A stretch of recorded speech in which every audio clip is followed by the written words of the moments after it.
My guest today is an upstate New York rabble-rouser, a blazing player who was featured in Maynard Ferguson's big band and then found his way to Munich, where he made his first album as a leader, played with Max Greger as well. He has musical relationships with all the classic cats, Strazzeri, Broadbent, Magadini, Ciroli, just to name a few. Really, it's an honor to have Don Menza on the program today. Don, welcome to the show. Thank you. My pleasure. Don, I wanted to ask you, growing up in Buffalo, you grew up with Sal Nistico. No. There's a common fallacy that, like, Joe Romano, Sal Nistico, and everybody came from Buffalo or Rochester, but Sal was from Syracuse. I never knew Sal until I was already in the Army, and then I got to meet him just before I went to Europe in the spring of '56. But Sal was from the Syracuse, Utica area, and there were a lot of great players from there as well. I mean, let me see. I think upstate New York is lacking the fire in the belly that you guys brought, regardless of whether it was Buffalo or Syracuse or Rochester. That's right. There was a gut bucket. There was a joke about that, about upstate New York. We felt that upstate New York ran in a straight line from Chicago to Boston. Exactly. I mean, and I don't know what it was about the ethnic upbringing. I'm not sure if there was a lot of Eastern European. I'm not sure. What was the ethnicity of the kind of neighborhood that you grew up in? Black and white. It was black and white. No. Where I grew up, in the neighborhood where I grew up, it was all like Italian, Sicilian down on the Lower West Side. But I used to go and play an awful lot in those days, and it was still not I don't want to say segregated, but it was still like everybody had their own little part of town, and there was even the musicians union. There was a black musicians, a colored musicians union, and a white musicians union. And every Sunday afternoon out on Broadway at the Black Musicians local, their meeting place was, there used to be sessions there that would start at 4 or 5 o'clock in the afternoon and go at least to midnight, 1 o'clock in the morning. And I used to go there and sit in, and it was wild. There were the great drummer Frankie Dunlop is from Buffalo. Wade Leggy, who played with Bird and Sonny Rollins and Dizzy and everybody, he was from Buffalo. The Hackney brothers, Skinny Bird, all those guys played with Dizzy, Bird, and a bunch of great players from the jazz scene. Anyway, they were all part of it, and I used to go there and play when I first started learning how to play, and they were very kind to me because I really didn't understand what it was all about. But I wanted to just ask you a question because I have a quote here. You say, "I always play like I feel," and I'm trying to figure that out from a psychological standpoint. I mean, as far as like, is it a tune that's bopping around in your head, or is it like emotional feeling and that's what comes out? I think that's the unique part that I wanted to get at there. Well, I've always been one that, like, if it was a love song, that's how I played it. You know, and if it was funky blues, that's how I played it. But and sometimes I don't feel that way. Sometimes I feel more lyrical than I do others, and I don't go for an after-hour feeling or expression, and I wind up doing it as such. You know, and it's no big mystery playing. You practice playing. And you try to put some feeling into it, and like Lester Young said, you know, he knew the lyrics to all the songs he played. Did they, like, when you were first learning and you had all that encouragement from all the old school guys? Did they teach you like what notes logically came next to each other? No. You just put that to. So walk me through that. Well, you know, in those days, and I'm 75 now. I just turned 75 last month, and when I was learning how to play 60 years ago, 65 years ago, right. Well, 60 years ago. Because I started late. I was 14 or 15 when I started playing, and in those days that was late because most of the kids, by the time they were 10, they knew how to. They had the technical part of their thing under their instrument under their fingers. But there were no, per se, jazz schools or anybody to go to ask questions about this. They said, oh, you learned the chords to it, you learned the changes. What did I know about changes? You know, and then finally it happened. But there were no mysteries, no secrets about it, you know, about what notes to play. You knew that you could see it, you could hear it on records. My God, it said C minor, and he played like a scale with a or E flat, and he played a scale with an A natural in it and a B natural in it. I mean, they made it work. It never sounded like there were wrong. It never sounded like there were wrong notes in what those guys played. And it just, I didn't ask why. I just did it. There was no wrong notes, right? I mean, they just. That's right. There are no wrong notes. If you know where you came from, where you are, and where you're going. You have a beginning and a middle and the end. I was actually thinking about that the other night. Yeah. Did you? There was something about. I mean, were your folks? Were they educated? Did they do blue collar work up there? I mean, what kind of work? Blue collar work. Both my grandfathers were Italian farmers, Italian Sicilian farmers. Neither one of them could read or write English or Italian. And I mean, and my grandfather worked on the railroad for a little while. He worked on the Erie Canal when he first came over, at the turn of the century. My mother was, I don't say highly educated, but she was a very smart, educated person. Learned about the world. She learned how to read, how to write. She spoke impeccable English as well as. I mean, you'd never know she was Sicilian. I mean, there were no accents. And all of my aunts and uncles were that way. But for us, they never taught us Italian or the language. They wanted us to be Americans. Right. And I said, I am. I said, but in my heart, I'm Sicilian. Why didn't you teach me the language? And by then, it was too late. I was gone. But no, they weren't blue-collar workers. No, I just, it's interesting. I wanted to get inside, and I always like to ask, what kind of values that they really impose is the wrong word, but what were the kind of things that they instilled in you that you allowed you to grow as a musician, as a parent, as a father, as a real person? They taught us respect, first of all. You didn't talk to any of the elders in the family with disrespect, or you'd get a slap in the back of the head. Mm-hmm. You'd feel like you were Gibbs on the NCIS, right? Or whoever. But it was incredible. They really taught us that thing about respect. We were churchgoers. We were all brought up Catholic. We had to go to church every Sunday, and there were certain values that they taught us. No, I'm the only musician in the family. Really? And from that generation, and a couple generations, or a generation or two after. But it just, they tried to discourage it, actually, because they felt that music was okay, but you got to get a regular job. Exactly. You couldn't make a living doing that. No, you can't. No. And it had all to do with all the connotations associated with musicians was bad. It wasn't a healthy lifestyle. But I stuck with it. All my uncles had studied electrical engineering of one sort or another, or drafting, and they tried to get into some of that. My father was he was a plant manager or a division manager at Bell Aircraft during the war, and I had to go to the same high school he did, and for 3 years I did. And then in my senior year, I had a conflict of interest.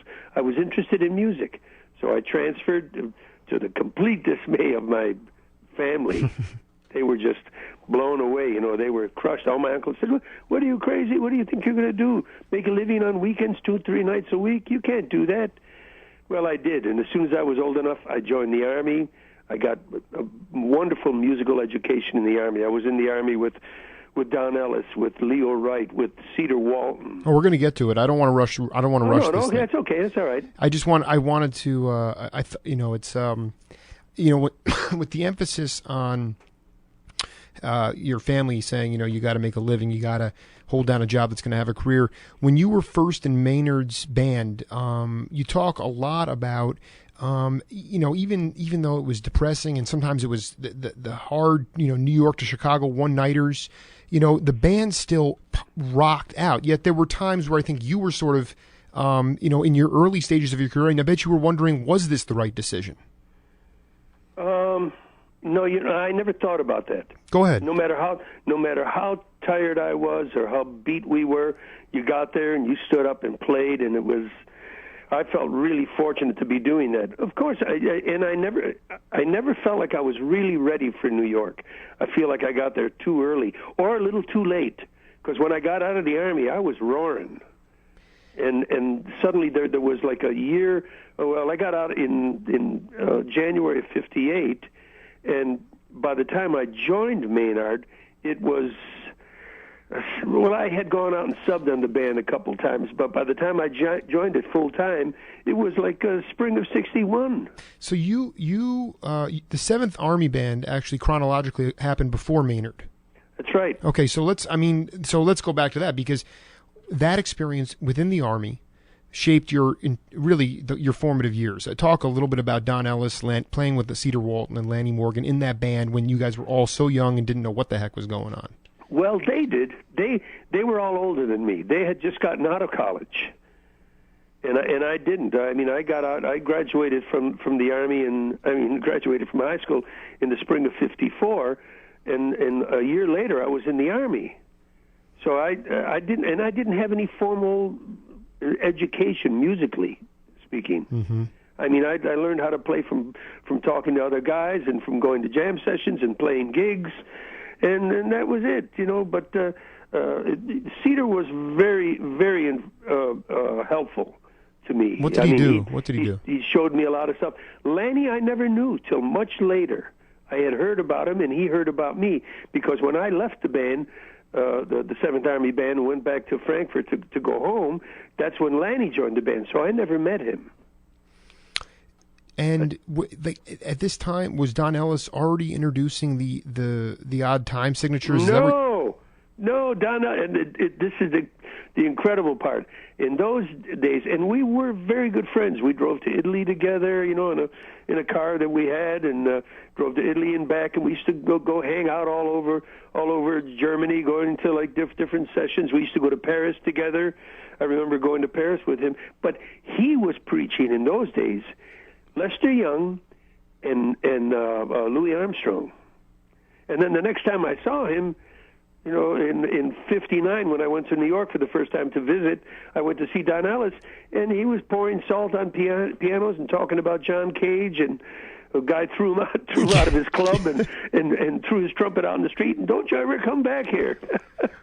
So he got into the Eastern transcendental religion that just it was counter to what you knew of him the 2 years prior. Totally. And I'm not sure if he got into it as a religion, because of a religious thing, but he was talking like 12/8 and 13/17, and I said, Don, I can't walk that way, man. I only got 2 legs. Yeah, I mean, he got real out there. Oh yes, you know what? Good for him, you know. And but you know what? He never had that thing about playing where I felt like it was. I don't know how to say it, man.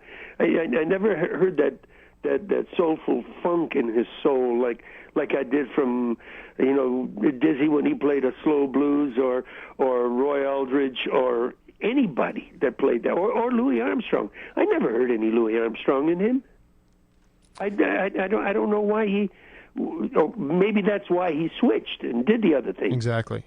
That could be a reason, you know. And I loved him, man. We were good friends, you know. We had a lot of musical differences, but, you know, I just said, man, if that's what you got to do it, because I'm out. I was like, it's Don. I quit the band. I came to California because of Don Ellis, and when I saw what he was doing, I said, you got to be kidding me. Wow, man. that is so classic. I mean, because that was essentially the new music of the West, and you just were like, this ain't my bag. It's not mine. Yeah, and you know what? I never felt like I was. I never considered myself as a trailblazer or finding a new way to go. I did what felt natural to me, you know, and that comes out of the first saxophone player I ever heard, Coleman Hawkins, and then Stan Getz, and then Sonny Rollins, and in those days, Sonny was playing straight ahead. I mean, it was wonderful, the swing that he had. Actually, I wanted to touch on Sonny a little bit later. That's cool. Yeah, in the Army band, how did that work? I mean, you were in Germany, you were overseas. Were you able to go out and actually gig in the towns? Yeah, we had time, and I had a lot of time. When I joined the Army, I joined to try to get into a band, and after I finished basic training, all of a sudden I found myself in the 509th Tank Battalion. That it was a Ranger outfit that had just come back from Korea. The Korean War was over, and all of a sudden I was in this armored division, and I said, "What am I doing here?" And I was playing a session one night in Louisville, and then I used to go to the Top Hat, I think it was called, the Topper, I can't remember, but it was in the black section of town. None of those guys could come to our places because it was still segregated down there. But I used to go there and play. And this one night somebody came up and said, "Hey, man, where are you from? You from Louisville?" I said, "No, I'm in the Army." And this one little short alto player and big tall trombone player, they said, "Where in the Army?" I said, "I'm out of Fort Knox. I'm in the 509 Tank Battalion." He says, "Give me all your information." One was the drum major, the big tall guy, and the other guy was the alto player, George McEwen and Ed Watford. They were. Wow. And they wound up taking all my information. 3 days later, orders came down, and I was in the 3rd Armored Division band. And those two cats saved me, really. Yeah, really. I mean, that's unbelievable. What was the mission what was your mission as an armed forces person back then? Was Reconstruction, or was it where were you at in that point? I don't know what you mean. Well, I mean, like my job in the Army. Like you said, they saved you. I mean, it saved you from I what? was in a tank outfit. I was going to be somewhere in the tank. I was either going to be a gunner or a driver or a radio man. Who knows? Exactly. And it hadn't gotten there yet. I had just finished basic training. I had like 2 weeks off, came back, and we were going to go into advanced or tank training and then advanced tank training. And once you're past that, your military occupation number, you won't ever change that. And I was in for 3 years. Well, that could have been deadly for me, man. Because I know a lot of guys that never survived that emotionally or mentally. But I mean, the reality is, and Don, we're going to go to a hard break in about a minute and a half. Okay. But I wanted to tell you, there was a plan for Don Menza, everybody, and it was not to serve. It was to play music and to play what he felt. And we're going to come back and talk a little bit more about his relationships, the albums Don has made, and even play a little bit and get Don to reflect on it a little bit. We're talking to Don Menza. This is the Jake Feinberg Show, and we'll be coming back in just a little bit. Everybody hang loose.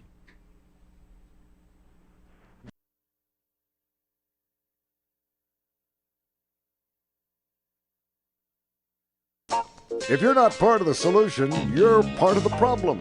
Be a part of a new coalition with Jake Feinberg. The second half of his show starts right now. Welcome back, everybody, to the Jake Feinberg Show. Joined here by Don Menza. Don, welcome back to the program. Good question. What's going on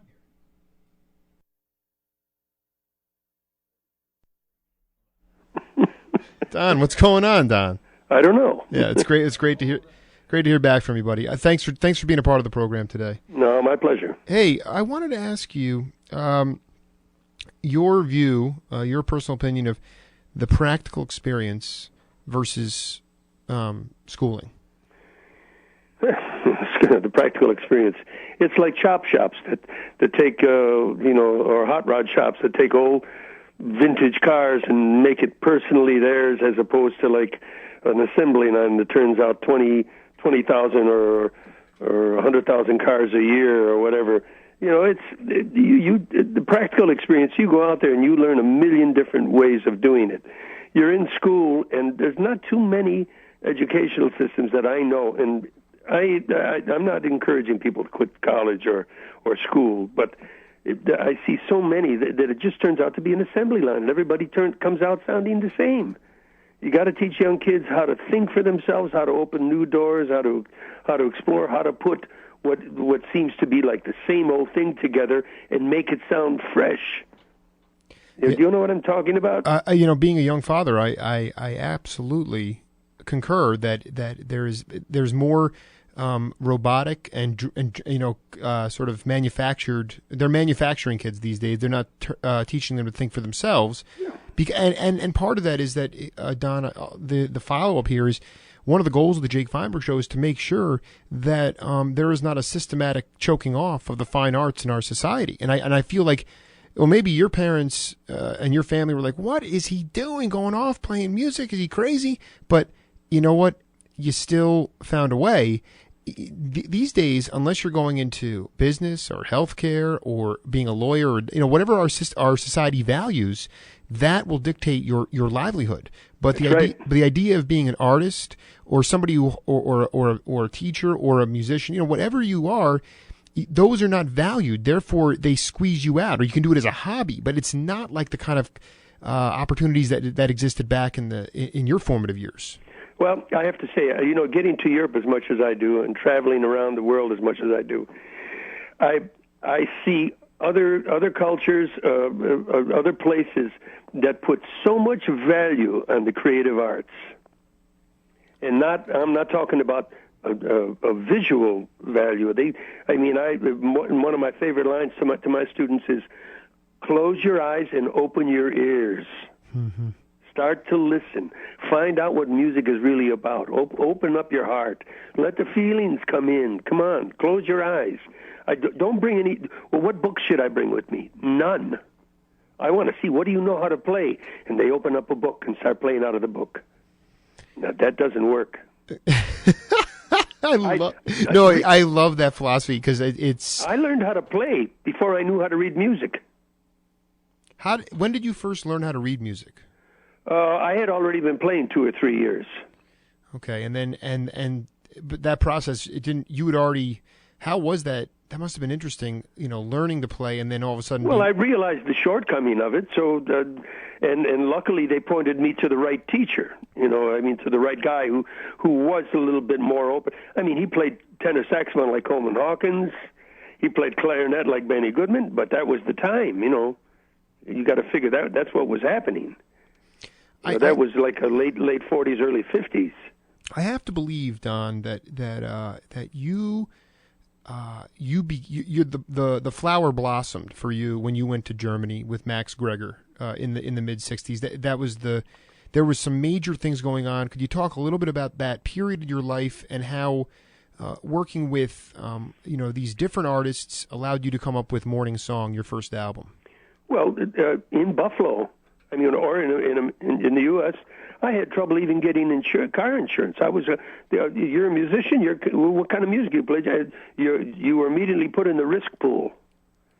It was a high risk, so you had to pay more money. Sure. And you didn't get good coverage, and this and that. Everything was high. You couldn't get loans from a bank or this or that. You were a very acute minority group. Yeah, no, I was going to say, when you filled out an application to rent to own a home or something, and they put occupation, you'd put musician. Own a home? We had trouble renting an apartment. That's what I mean. But you would put musician on there. Oh, wow, unbelievable. Well, what else could you do? Exactly. I wasn't a music teacher. That's where it was. But it would be cool if you could have said, "Well, I've played with this guy," and but they still don't know. Exactly. Of course they don't. I do, but that's because I'm a little different. I enjoy it. But when you went to the opportunity to go to Germany seemed to. You had really, with the few exceptions of playing in Maynard's band with the flute, you really had your first exposure to the flute. And no. Yeah, actually, that was. But then I really had to get the flute and clarinet together for Europe because, I don't consider myself a world beater on clarinet, but flute I learned how to play very good, and this had to do with Max. I needed that, so I bought a better instrument. I started really practicing, and it's funny. I approached it the same way I did how I learned to play the tenor. I said I have to have that thing in my face every day as much as I can, and then I started asking questions from real good flute players, and those were my lessons, And I watched what they did, how they did it. And Max, when I moved to Munich, it was the first time in my life I was considered a respected citizen. I mean, I was looked at like an artist. I mean, a creative artist, and they would sit, the people in the neighborhood would see me on television in the band, and all of a sudden we had special privileges. My wife was pregnant when we went over there. They delivered groceries to us, and they were very kind to us. I tell you, I didn't speak the language not till at least a year later, and then it was very limited. But by the time I left, I had the language, pretty well pretty well in my head, in my ear, so I get along fine when I go there now. That's a value thing. I mean, the idea that in Germany, the appreciation of the arts is just so much higher than you ever felt anywhere, whether it was anywhere. Absolutely. And it must have been a very special feeling. I wanted to, we always like to play a little bit of the artist's work when we're on the program. And this week, Don, I chose I'm going to play it for you, and if you can peg it, great. If not, I just want you to come back and talk about it because it has all that emotion. And this is you on horn, but it's a great track. So let's take a listen. Okay.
So, Don. Can you do you remember that session?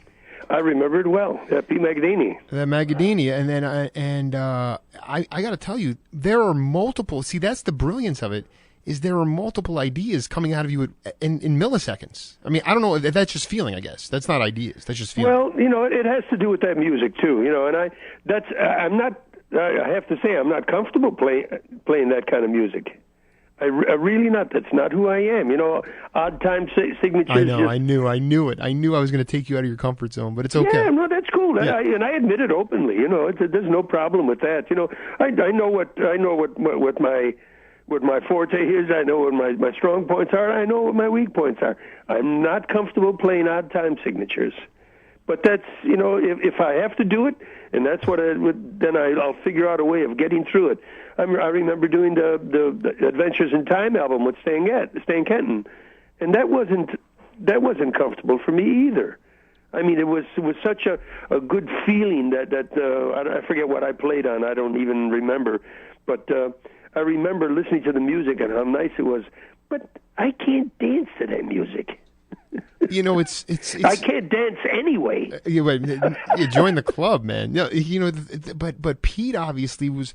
I mean, he could have chosen a number of players, but he chose you for that session. And I'll tell you, Don. I mean, I have to be honest. I mean, you and Pete and George and Dave Young, that album has been extremely crucial in my journey to track you guys down. Well, for a lot of people.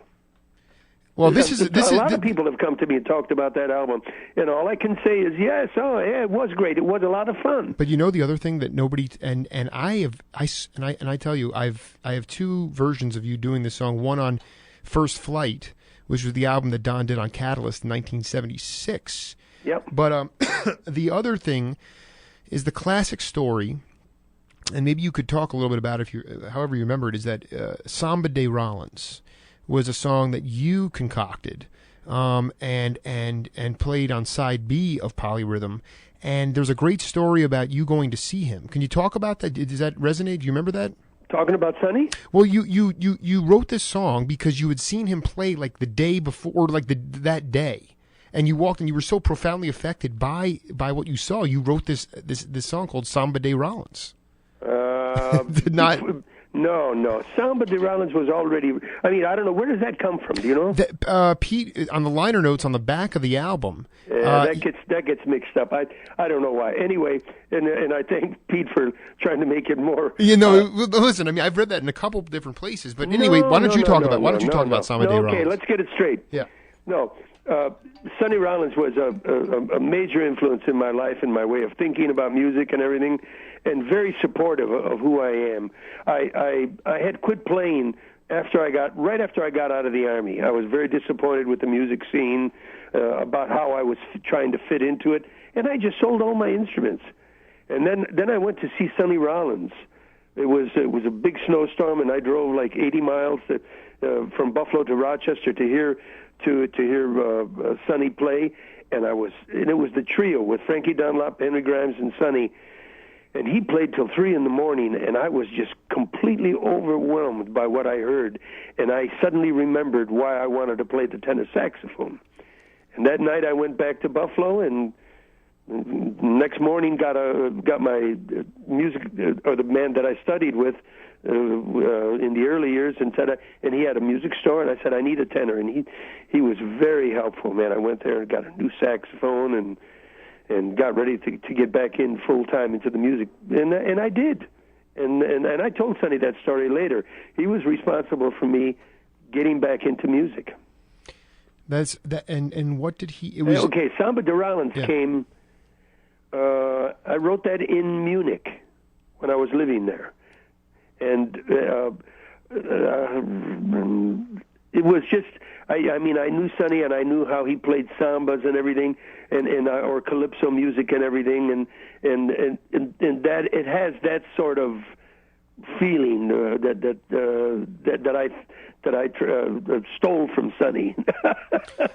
It was. Whatever, when you rededicated yourself to the sax, to the tenor, you went full throttle, because that next, after that it was Germany, and then when you came back, talk a little bit about, if you would, when you came back to the States, in the late 60s. When did you actually come back to the United States? I came back in 68. January of 68 we came back. So how did you... Christmas 67, but it was...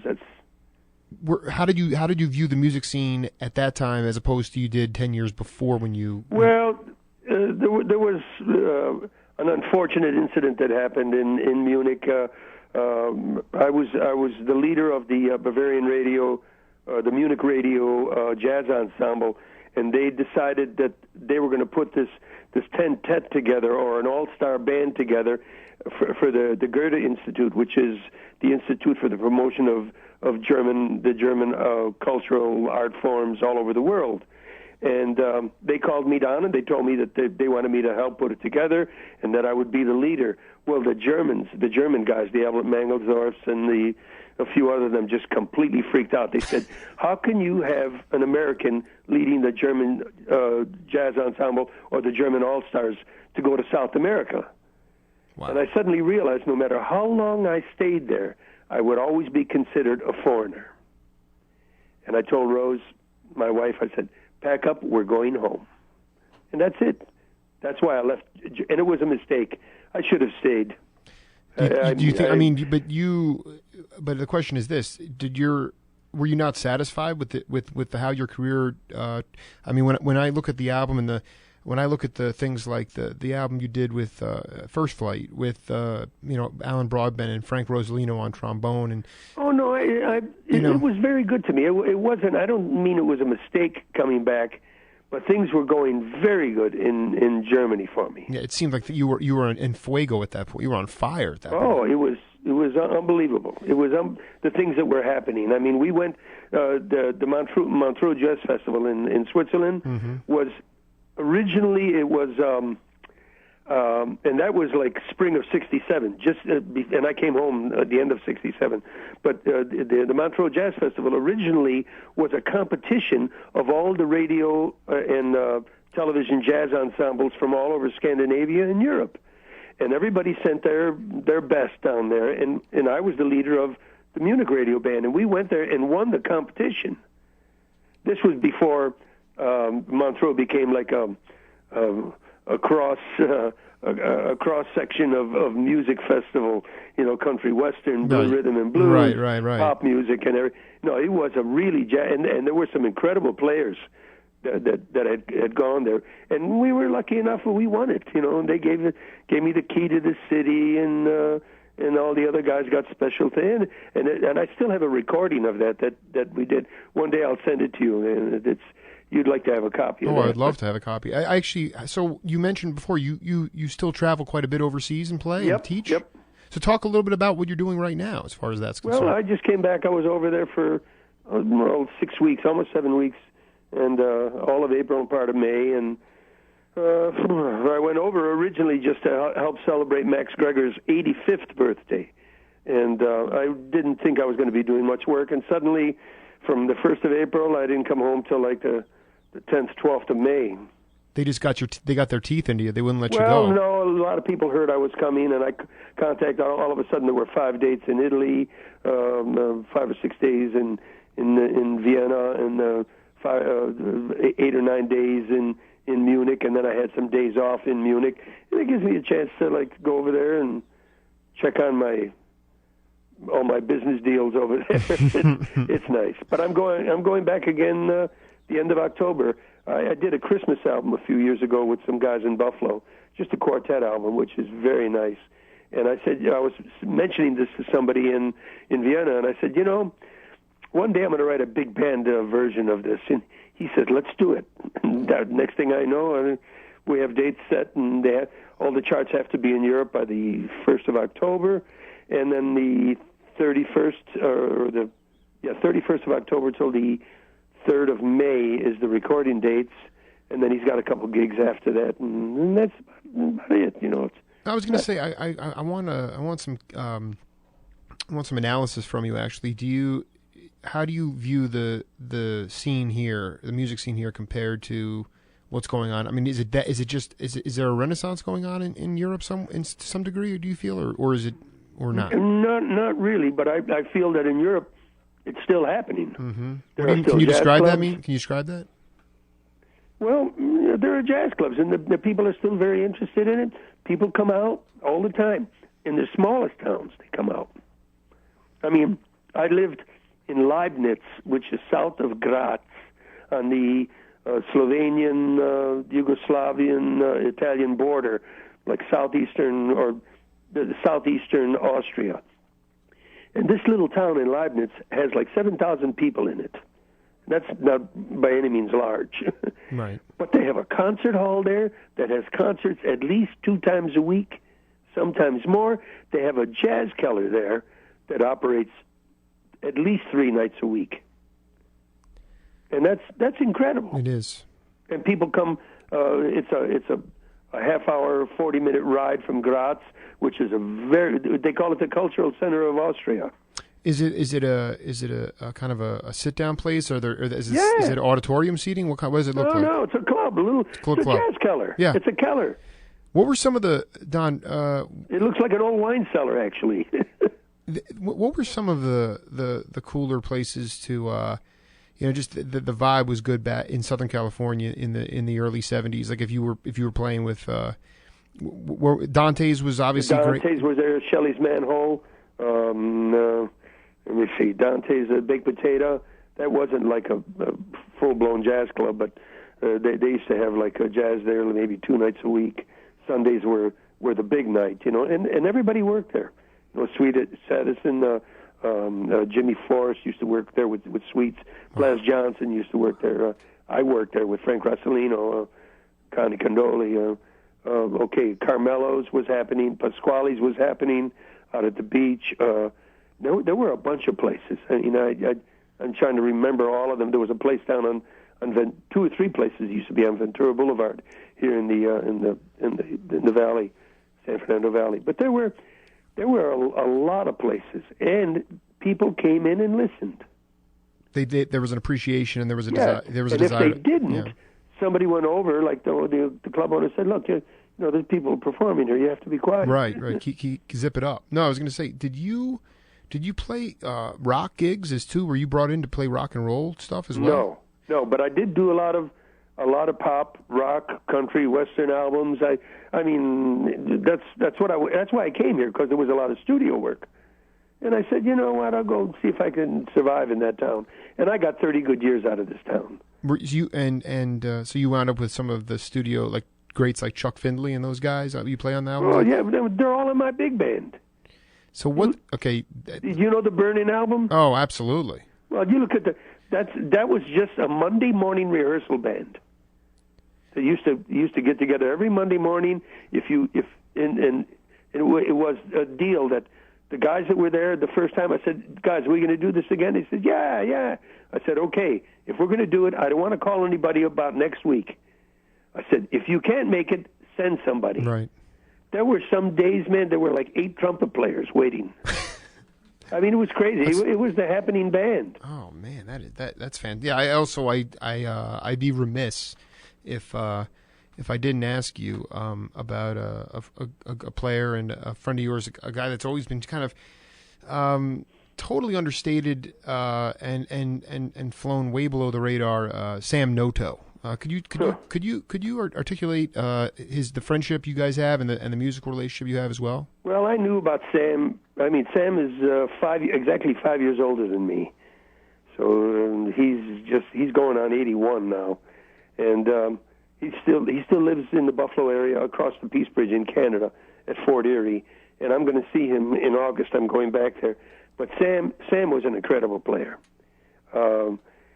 He was one of those guys at the peak of his career. He just wouldn't sit long enough in one town. He just kept moving. He was in California. His wife didn't like the earthquakes, or they didn't like it. They moved back to Buffalo. Then they moved to Vegas. Mm-hmm. They went from Vegas. They went to Toronto. They went back to Buffalo, and then back to Toronto, and finally he settled in